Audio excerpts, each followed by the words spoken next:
Reaches, throws that ball's out, that's live! Back the other way, Sam Hubbard! The Cincinnati Kid! Hubbard's got a convoy! Chased by Andrews! At the 30, the 20, he will score! To the end zone, down the field, and it is deflected, and gone! Touchdown! A.J. Green! Over goes back to throw, men are coming late, looks right down the middle, there's Eddie Brown, he has it at the 35 to the 30, he may go, 10-5, touchdown! Now the Bengals Super Bowl chances rest on his right foot. The kick is up. It is good!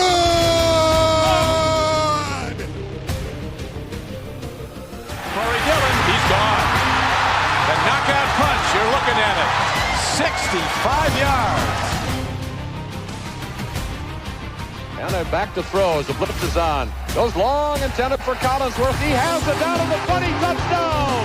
And Chris Collinsworth. Throwing the long ball.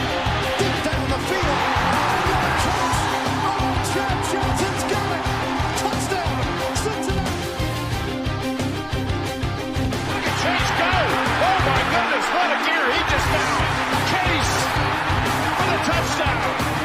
Wow, Chase is on the case. It is no fluke. It is a fact. The Cincinnati Bengals are headed to Super Bowl 56. The play clock at 3. Shotgun snap.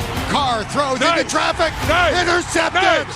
Jermaine Pratt has the football. Yeah. Coffin nails. Bam, bam, bam. How about that? The Bengals fall to 1-4. Jacob Tissett live streams fall to 0-4.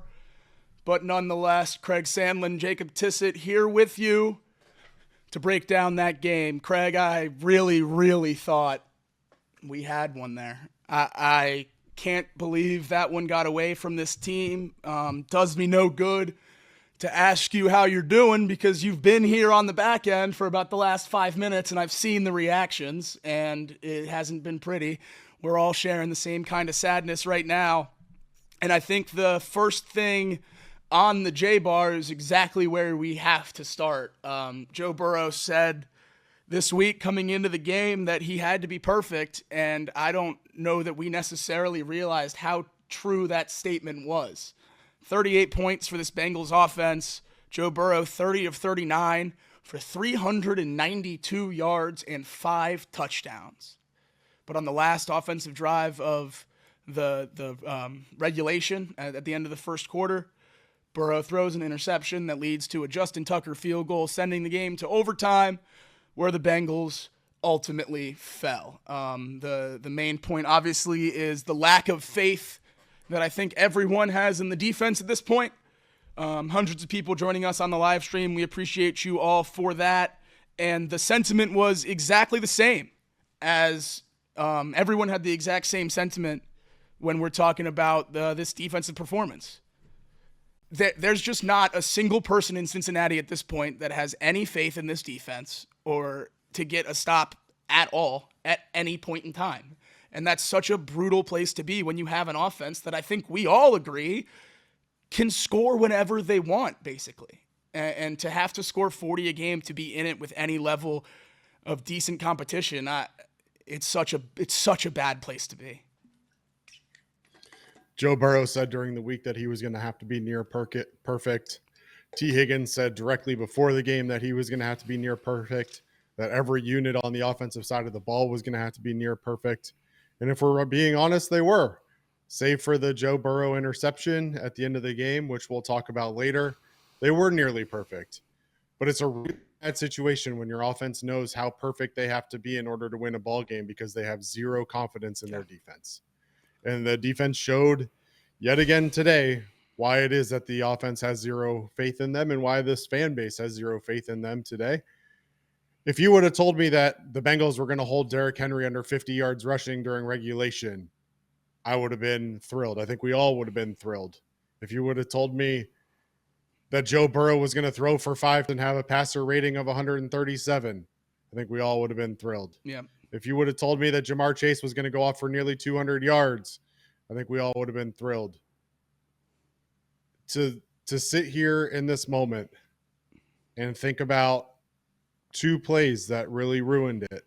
The interception from Joe Burrow at the end, which we'll talk about. I don't want to get too deep into right now. And then the fumbled hold by Ryan Rehkow at the end of the game on the Money McPherson field goal try really did it in. But to your point, let's start with the defense. Lamar Jackson today, 26 of 42, 348 yards, 4 touchdowns, 0 interceptions, sacked only once for 3 yards. Derrick Henry ends up 15 for 92, but that includes a 50-yarder in overtime, scores the touchdown early on. The Ravens, all told, rushed 34 times for 175 yards, 5.1 yards per pop. Zay Flowers, 7 catches, 111 yards on the day. Jacob, this is definitely a high-quality offense in the Baltimore Ravens. We knew that coming in. But at some point, your defense has to get a stop. And time again, this defense just didn't come up and give you a momentum swing when you really needed it. And, you know, we got the fumble in overtime, gives the Bengals the ball. We're going to talk about this too, but Zach Taylor decides to run the ball 3 straight times and rely on a Money McPherson 55-yard field goal. It just a lot of frustrating moments that add up to what could have and should have been a really exciting win. Yeah. And end up with a 41-38 loss, and you're staring at 1-4 on the season. Exactly. And we talked all week about how crucial this game was going to be for the Bengals to stay on track with every single goal that we have before the season already being put in jeopardy by an 0-3 start. But alas, here we are, 0-4. You know, you can continue to look at the schedule and you can continue to look at games and say, hey, we can win these, we can win those. But if you're going to allow 40 points to every offense you play, who can you beat? I don't really understand at this point.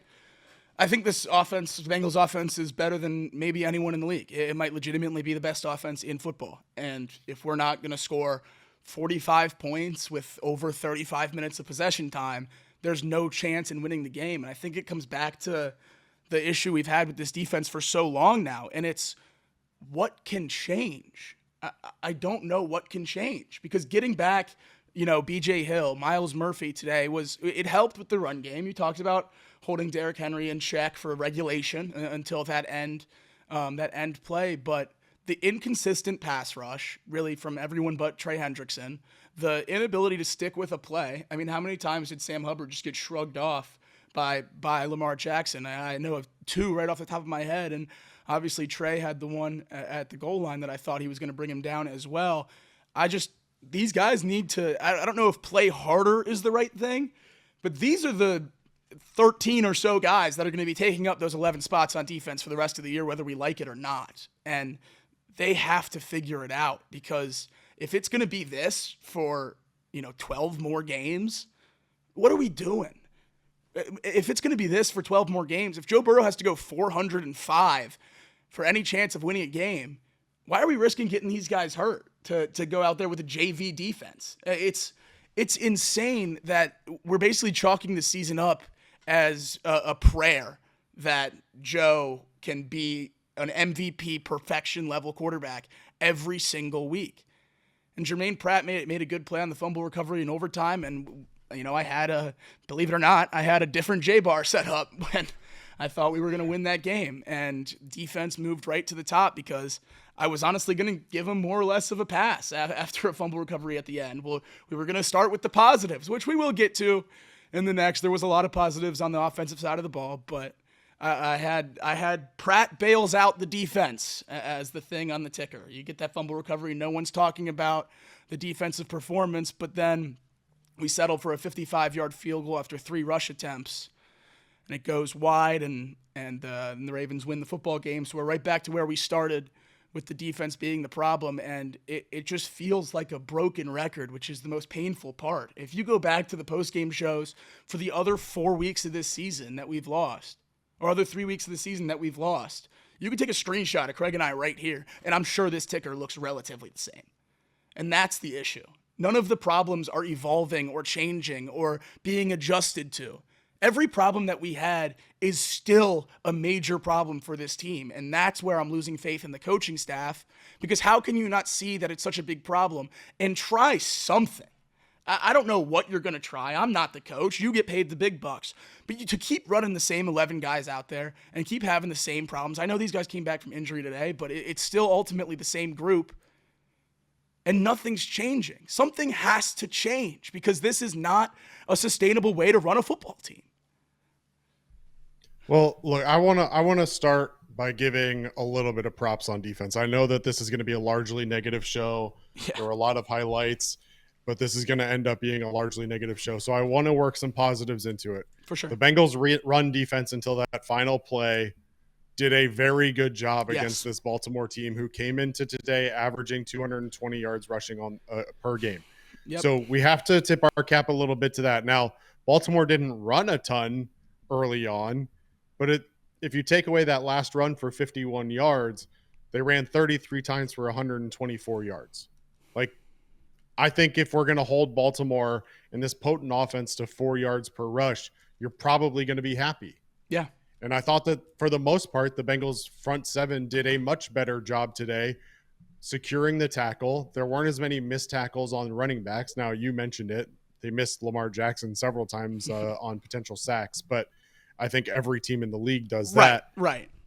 I think when you look at it and when we go back to the film, what's going to stand out is blown coverage after blown coverage after blown coverage. Yep.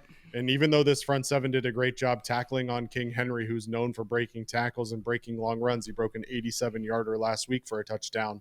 They did a great job bottling up that Baltimore attack. And then the secondary just couldn't stick with the receivers. And time again, Lamar Jackson, scramble, wide open guy.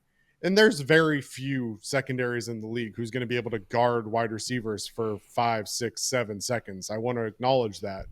But there were also several times that they were beat well before that either Lamar missed or Lamar did hit. And Zay Flowers came into today averaging like 39 yards per game. He goes off for 111. Third string tight end Charlie Kolar gets 64 yards, including a 55-yarder. He adds a touchdown. Rashad Bateman hadn't done anything this year. Like, offensively, Lamar Jackson was not a threat early on this season. Yeah. Like, he just wasn't. And if you look at their first several games, like, he had to go for 273 against Kansas City because it was against Kansas City. He went for 247 against Las Vegas, another game that they lost. But the last two games where they won, 182 against Dallas when he only threw the ball 15 times, 156 against Buffalo, he only threw the ball 18 times. Lamar Jackson in this game throws the ball 42 times and just shreds this Bengals defense. Lamar Jackson, with all due respect, is not a good enough quarterback to throw for 348 yards and 4 touchdowns with no interceptions against you. It's just this defensive secondary is not good. And, you know, Dax Hill went down today with a knee injury. We're going to get to the injury concerns. He went down early and missed the rest of the game. That didn't help this team. Right. It just, you know, a lot of frustration where you felt like you were a moment away from a swing, and Lamar Jackson slithers away and finds a wide open receiver in the back of the end zone in Isaiah Likely or whatever it may have been. So I am dreading going back and watching this film. Yep. I'm not excited about it. Offensively, there were a lot of big positives, but defensively, it's just going to be, you're going to have to watch almost every play because every play was a gash. No, it's definitely going to be a tough show on Tuesday, looking back at a lot of this film, but make sure you guys tune in at 6 p.m. Tuesday night when we break down the film from this loss. But moving on to the positives, spend a little time talking about the stars that shined, and that's exactly what it was today. This team, this offense, the guys that you pay to put up big plays did exactly that. Joe Burrow, 30 of 39 for 392 yards, 5 touchdowns, and then that interception at the end of the game. Chase Brown, 12 carries for 46 yards, and then adding on 3 receptions for 28 yards and a touchdown as well. Zach Moss, 12 total touches for 52 yards. Jamar Chase, 10 catches, 193 yards, and 2 touchdowns. Continues to dominate the Ravens in his career. And then T. Higgins as well with a stellar game from the wide receiver 2, 9 catches, 83 yards, and 2 touchdowns. I was obviously live the whole time, so you guys were able to see my reactions. But to watch this offense click at the level that it's clicking at right now makes me forget about the defense for about half the game when they're on the field. When Jamar Chase takes a screen pass 70 yards for a touchdown, for a few minutes, I'm not thinking about the defense. I'm thinking about how elite this offense is, how elite some of these players are. And I think that's why it hurts so much to watch a game where you scored 38 points and not be able to come out on top, because this offense played very, very well. Joe Burrow said he had to play near perfect. He did that. He threw an interception at the end of the game that's going to be looked back on, and I'm sure criticized by many.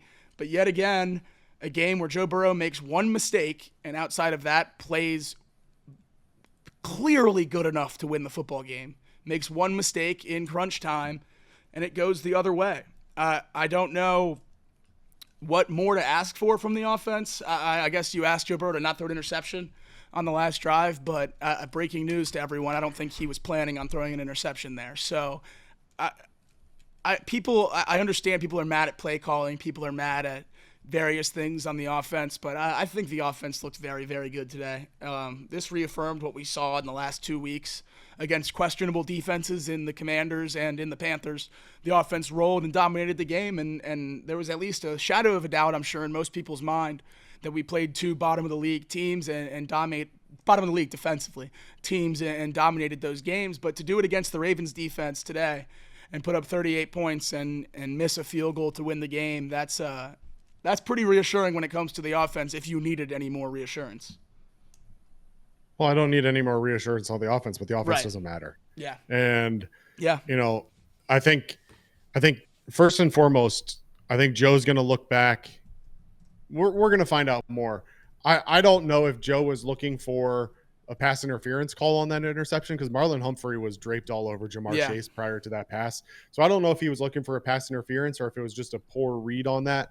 I really don't know what was going on in Joe Burrow's head on that. But, I mean, that slant route by Jamar Chase, Marlon Humphrey was all over Jamar Chase. It felt to me like Joe was throwing that ball trying to get a pass interference call, or at minimum a defensive holding call, something of a penalty there to give the Bengals a cheap first down.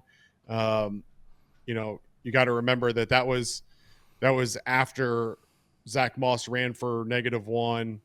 And then they had the false start on Orlando Brown. So it was 2nd and 16. 2 of those on him today. Yeah, Joe might be looking for just a quick first down on that and be able to keep the drive going. And instead, they don't call the pass interference that probably could have been called, and it turns into an interception. But I want to turn my attention to the end of the game. And you've got an offense who's been clicking all game long. You've got Joe Burrow, who's been clicking all game long. He's 30 of 39 on the day, 392 yards at that point, 5 touchdowns. You've got Joe Burrow on your team, and you decide to run the ball 3 straight times from your 45-yard line or 38-yard line. It wasn't even a scenario where, like, they were at the 20 and it was going to be a chip shot. This was going to be a 50-plus yarder for Evan McPherson, and you decide to just run the ball 3 times up the middle. It made 0 sense to me to run the ball in that situation 3 times after that momentum swing. I just didn't understand that. And I get it that a field goal wins you that game. But whether you like it or not, and I know we've talked a lot about the NFL kickers and their ability to hit long field goals now compared to 5 or 10 years ago. Yeah. But that doesn't mean it's easy. Right. I know they make it look easy, but there's so much about a whole battery that can go wrong during that play. And you saw it in this moment. Ryan Rehkow fumbles the snap, gets it up maybe in time, but McPherson shanks it to the left, doesn't come back in, misses it. I just don't understand settling for 3 run plays up the middle at a Chase Brown nonetheless. It's not even Zach Moss in there trying to just muscle you forward for a few yards. It's Chase Brown.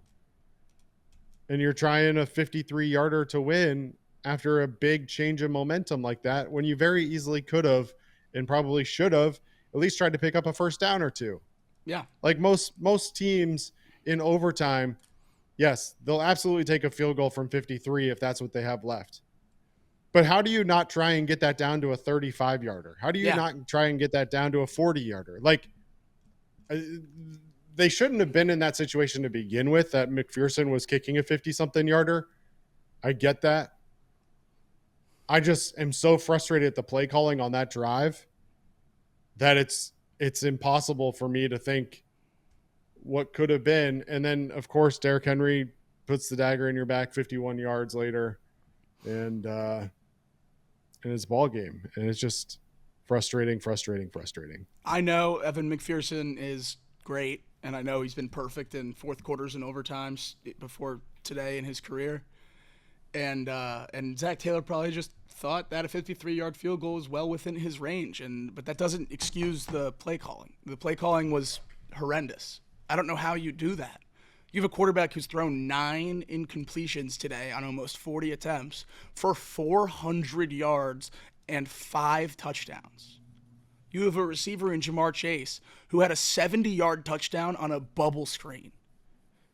Get the ball to these guys in space and try to cut into that yardage. Handing it off up the gut, and I see people pouring in the replies on the Chatterbox Twitter right now with the take that I was ultimately going to get to here.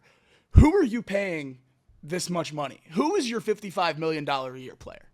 I understand we extended Evan McPherson. He's one of the highest paid kickers in the league, and we all trust him immensely to win football games for us with his leg. But you paid Joe Burrow to be the game winner, and they took the ball out of Joe Burrow's hands. They put it in the running back, said maybe they'll bust a run and we'll get a closer field goal. Otherwise, we'll kick the 53-yarder and give the Ravens pristine field position if he misses.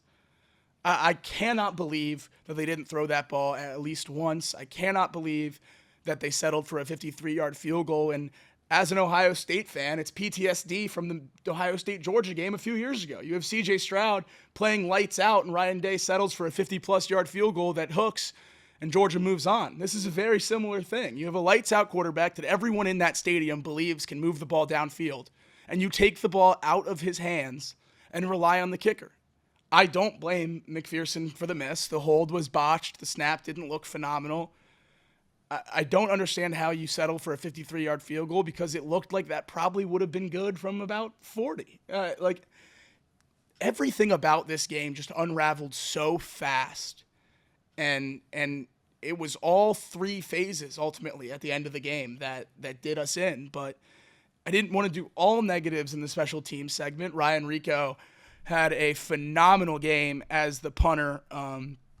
2 points basically on his ledger, pinning the Ravens very, very deep inside their own field position, inside the 5, inside the 2, I believe.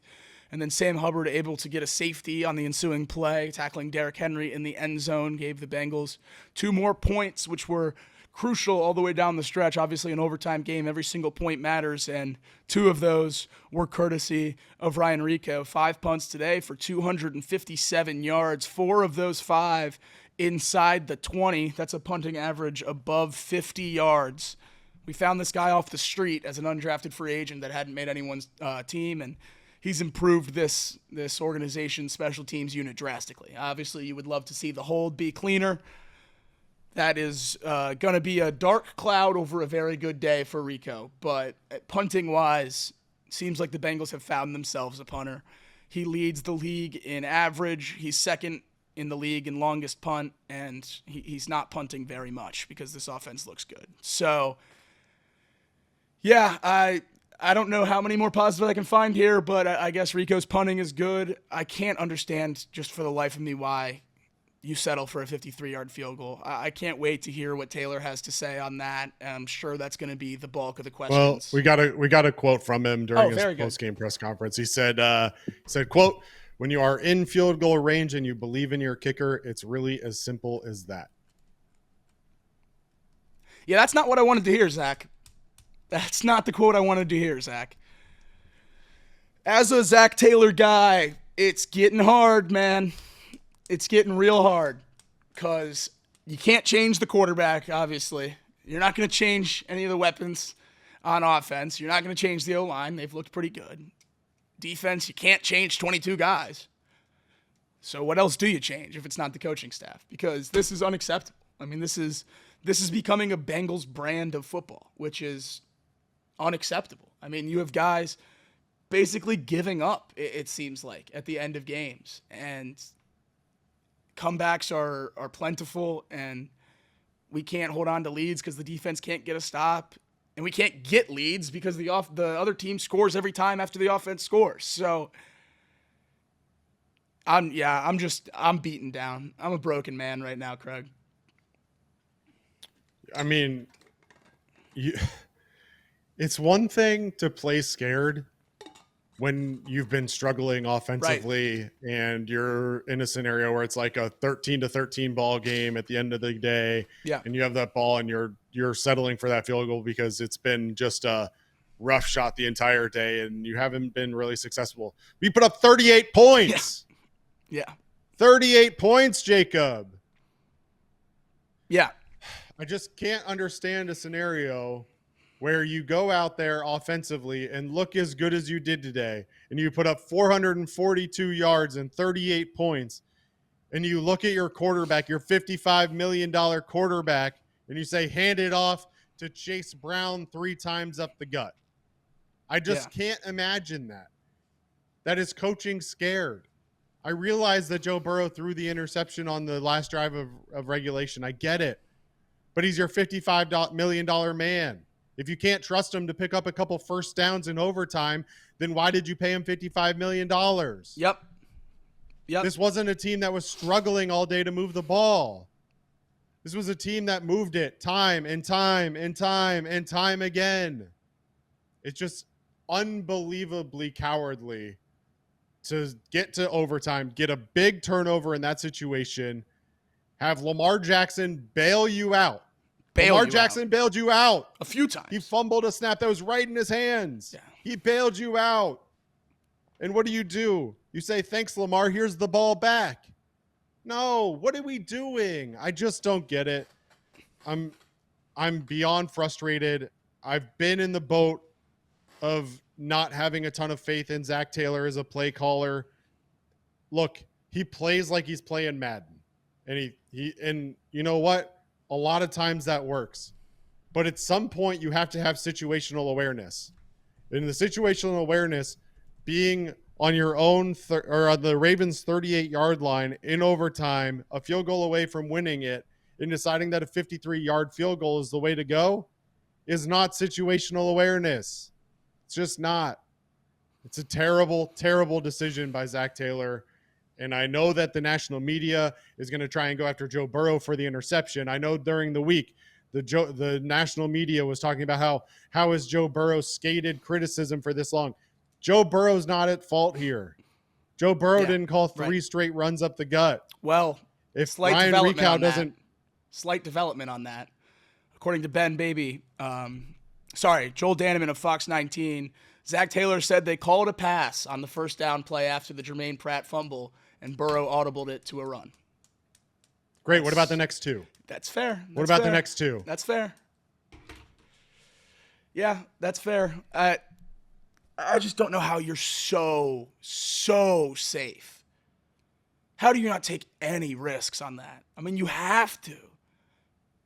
You're giving the Ravens the win if you miss that field goal, and you're kicking a field goal that has probably like a 75% make rate or something like that. Over 50. I mean, I know McPherson's an outlier, but to kick a game-winning 55-yard field goal, that's not a chip shot. That's not, you don't put those points on the board when you run the team out there like you do on Justin Tucker's one at the end of the game. Sean Connor puts in the chat, we're talking a lot about Zach Taylor. He wants a little bit of Lou Anarumo criticism, 520 yards allowed. I think that all just gets lumped in with the defense. I think at this point, there's only so much you can say. Right. There's only so much you can say. Here's what I'll say. And I made a note of this when it happened. Let me see if I can find it. After the Bengals tied it at 7, the Bengals had the Ravens, let's see, it was third and 5, and they ran this really nice disguised zone look. They had like 7 guys along the line of scrimmage, and then they had 4 defenders back, and they kind of disguised what ended up being a zone look. And they had Lamar Jackson really confused, and he ended up scrambling around, and it was an interception, and it forced a Ravens punt. Well, they came right back to it the next possession. Like, you aren't going to sit here and tell me that Lamar Jackson isn't smart enough to watch a film and see what you're doing and be able to learn from it. The very next drive, he comes back to that exact same look, and Lamar Jackson ends up beating him on it on the Rashad Bateman 16-yard touchdown. Like, it just didn't make any sense to me from that he went back to the well that quickly on a play that worked so well the first time. Now, if you want to run that same look but end up running a different play, I get it. Yeah. I'm all for it. But the exact same thing happened with dropping back into zone coverage. And I'm going to pull the tape on it this week, and we'll talk about it more on Tuesday. I thought Lou had some moments where he looked really good. I thought Lou obviously had some moments where he didn't look good. At the end of the day, from my perspective, the defense had how many opportunities to tackle Lamar Jackson in the backfield that they didn't capitalize on? Yeah. How many times did Lamar Jackson stiff arm Sam Hubbard off of him? I wrote it in one play that he broke 3 different tackles in the backfield while running 20 yards backwards before finding an open receiver for a completion down for a first down. Like, I get it. I 100% get it. Lou has to take some blame, but also the players have to take some blame on the defense. Like, the secondary is not good enough. The front seven's not good enough. They don't tackle well enough. You know, they did a really good job against Derrick Henry and swarming to the ball, but anytime Lamar Jackson had somebody one-on-one, Lamar Jackson was not coming down. And that's, familiar sight for Bengals fans, obviously, through Lamar's entire career. The most memorable play that we see all the time is the spin move on Nick Vigil and that vaunted 2020 Bengals defense. But, just another collection of highlight plays from Lamar Jackson today. And moving on, because I don't know how much more I can talk about how bad this defense has been. The injury concerns.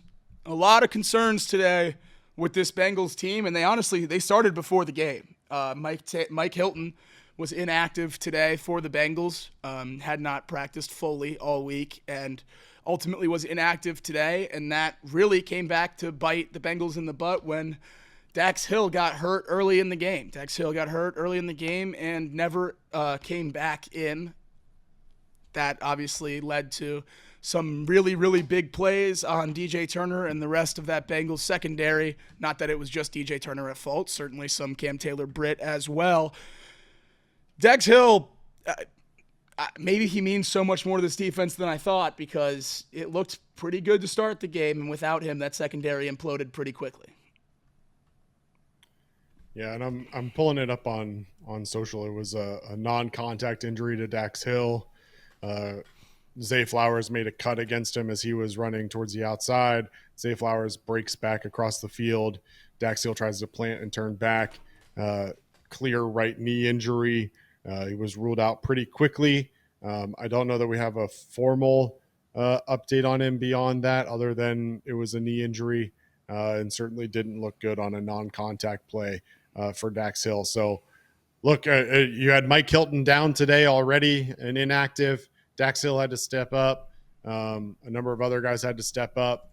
And, if Dax Hill is out for any sort of extended period of time and Mike Hilton is out for any sort of extended period of time, the secondary that already didn't look good, yet again, takes yet another blow. And just like after the first couple of weeks when the Bengals were without any interior defensive linemen, they're basically without any real secondary now outside of Cam Taylor-Britt. So, I mean, the injuries are stacking up against this team that's already struggling defensively. So that'll be a big concern. Offensively, Amarius Mims goes down the first drive of the third quarter, I believe it was. He does make it back out to the field for the last drive of regulation for the Bengals. So hopefully that's a good sign. Yep. But he's the guy that you really can't afford to go down. As good If as the your sign offense as you is can going to be get expected to at this put point. up, if your offense is going to be expected to put up 40 points a game, you can't rely on Cody Ford, with all due respect, to be your starting left tackle or right tackle or whatever they decide to do. So, I mean, injury concerns are definitely stacking up. Zach Moss got rolled up on his ankle. He came back in the game too, but we all know that those ankles can flare up after a game when you're walking around on it. I wouldn't be surprised if he was in a walking boot for a couple of days to make sure that he heals up. I mean, it's just a lot of things that are stacking up against this Bengals team who are already struggling and sitting at 1-4.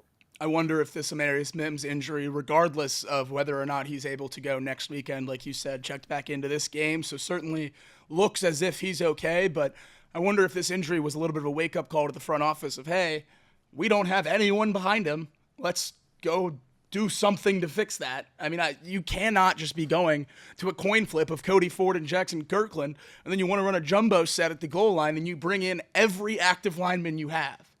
The Bengals have to do something to bolster the depth in that position, because Amarius Mims already going down and missing significant amounts of time in just his second start. This is a worry for him coming out of Georgia, injuries. And we need to have a contingency plan in place. And I'm not talking about a guy like Trent Brown level to start and play at a high level. I'm talking about a guy that can play two or three games and keep the floor of this O-line pretty high. I don't think Cody Ford or Jackson Kirkland can do that. I think they both drop the quality of this offensive line drastically. Not that any backup wouldn't, but I have a hard time believing that, a late round or mid-round pick wouldn't be able to get you a really, really good backup tackle, which is something I think the Bengals should be investing in right now with Mims and Trent Brown already on the IR. Mims battling this lower body injury. You don't know how long these things can linger or if they could pop back up again. I think the Bengals need to attack that backup tackle spot, but I think all of the moves or potential moves of the Bengals season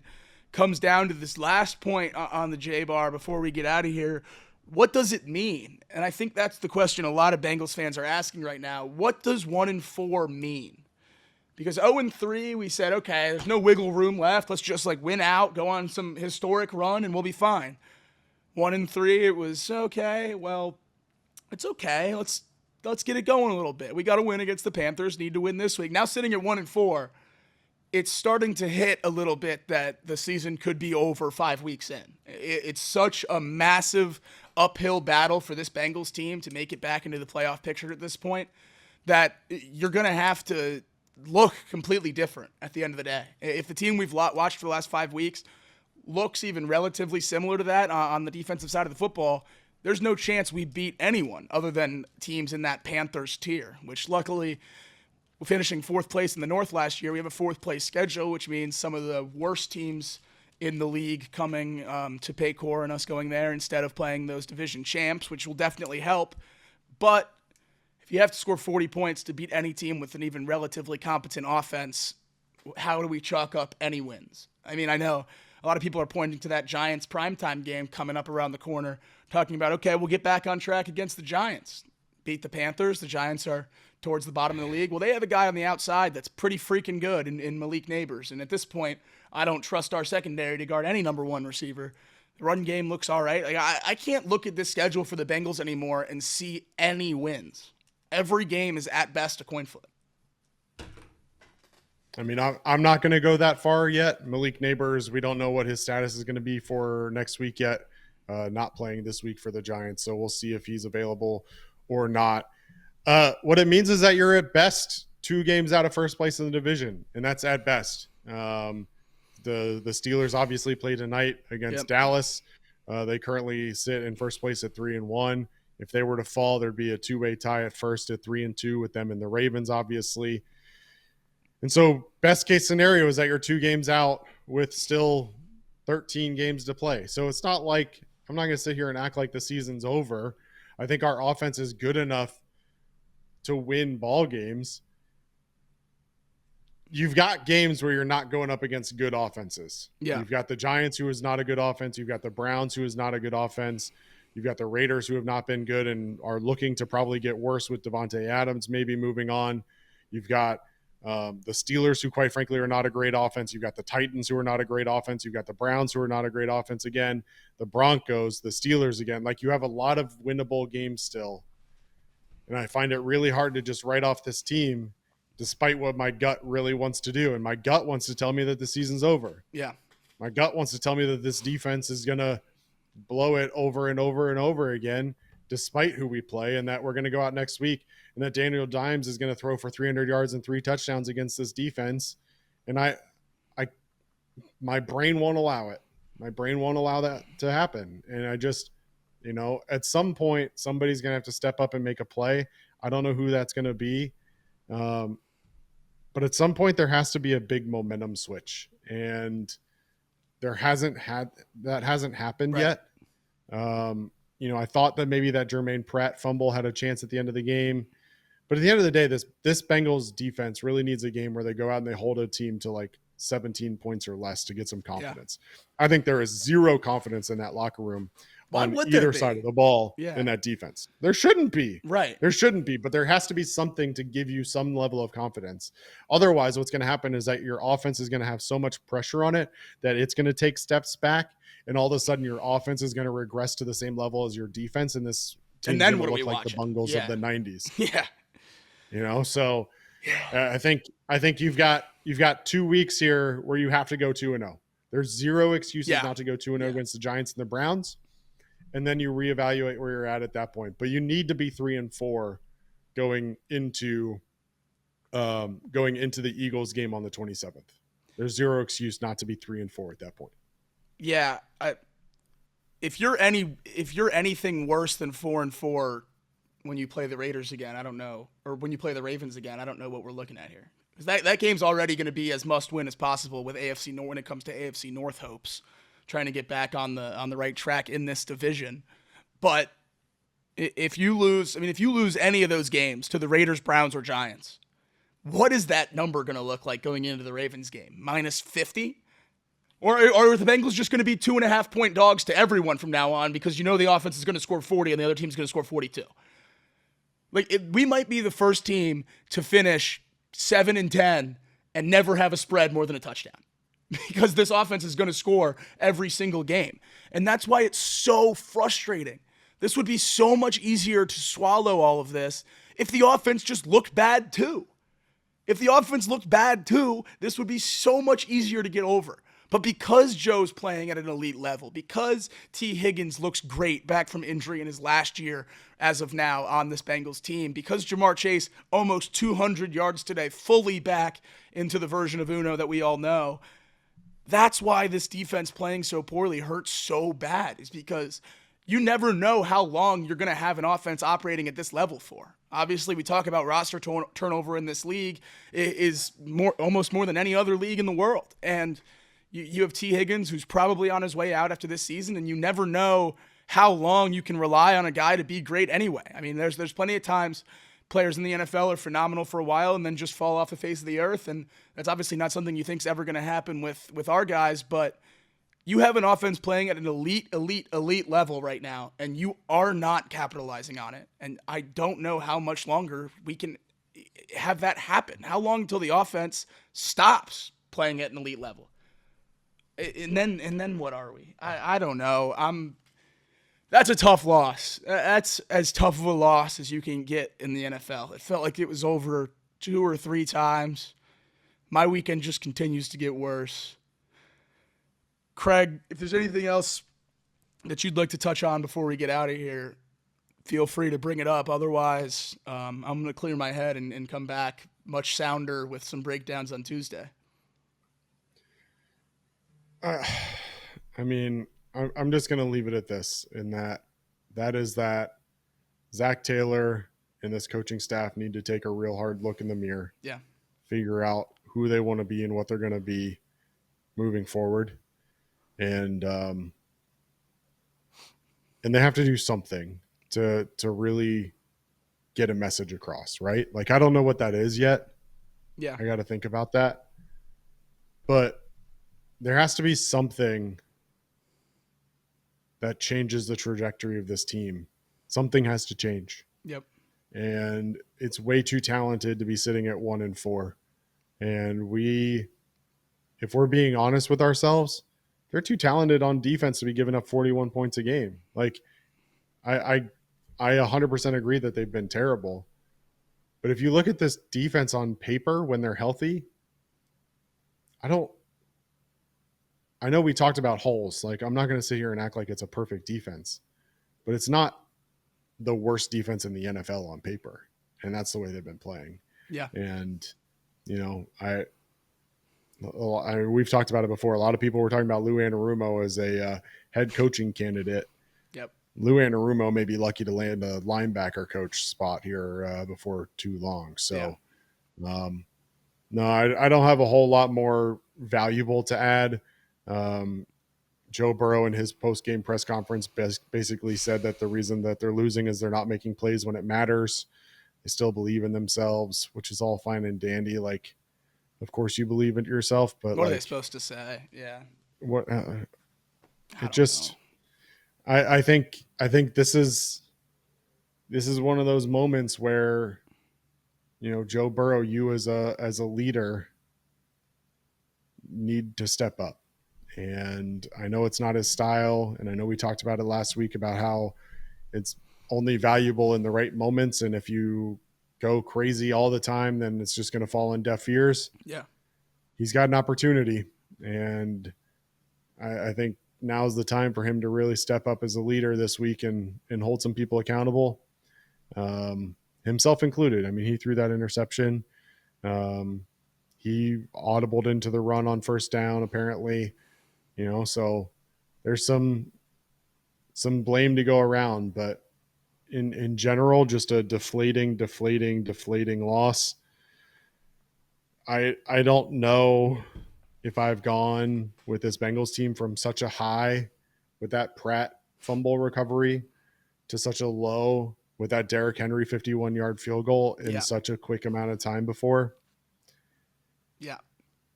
And look, I again appreciate the 250 people that have been in this chat for basically the entire show. Yeah, absolutely. We've tried to bring some energy. We've tried to bring some quality insight. I'm sure you guys are just as disappointed as we are. Really encourage you to come back on Tuesday. We'll have some video breakdown of some key moments of this one. Yep. Talk some more detail when we get our thoughts together. But we really do appreciate you tuning in all game long with Jacob on the play-by-play and reactions, our post-game show. We're passionate about this just like you all are, and our frustration runs just as deep as yours does. And I all I can say is that, I was on Chatterbox Reds a lot of the season, and as the season went on, it became a lot more and more difficult to do that show because the season went and gone pretty quickly. Yep. I'm really hoping that's not the case for this show, because there's a lot of people who enjoy the Bengals, and including myself, and it just 37 years of disappointment now, and I'm ready for a change. Yep. If this goes south too much quicker, this might turn into a draft show, Craig. A lot of good prospects in this class. We could start doing some big boards. I hope Reed's ready to come back for a play-by-play, because if we lose to the Giants, I'm 100% calling in the reliever. Yeah, there's zero chance point, you're doing that Browns out. game if we lose the Giants game. I'm out. I'm doing everything I can, man. I'm doing everything I can to will this team to a win while I'm on this stream. But you said it there perfectly. I want to say it as well before we get out of here. Thank you to everyone that tuned in today, everyone that liked the stream. I think we had a super chat in here, if I can get back up to it. There's way too many chats in here. Sorry about that, guys. But anyways, thank you so much. There it is. Mark Fetter's $5 super chat. Zach Taylor playing not to lose instead of playing to win. That's exactly right, and I think that's a good way to end it. A lot of anger at a lot of different places, a lot of frustration, a lot of sadness, a lot of emotions just going around right now. This is a season Bengals fans thought was going to be one that we would probably remember forever, and it certainly seems like it's trending that way, but not for the right reasons. To the hundreds of people that tuned into the show today, watched me be a fool, believing in the Bengals. Thank you. I appreciate it. Thank you for the support. For everyone that stuck around for the post game, it means a lot. Thank you guys in the chat. Thank you for the likes. Before you get out of here, make sure you thumbs up the stream. Excuse me. And make sure you come back on Tuesday night, 6 p.m. Craig and I will be right back here, same spots, with the film locked and loaded, ready to go, discuss the key plays and the key players from this loss to Baltimore. We'll certainly have some better thoughts then. My brain is mush right now, and I could not be more upset. So, for Chatterbox Bengals, Week 5 post-game edition, Jacob Tissett, Craig Sandlin, thank you guys so much for tuning in. We'll see you next time.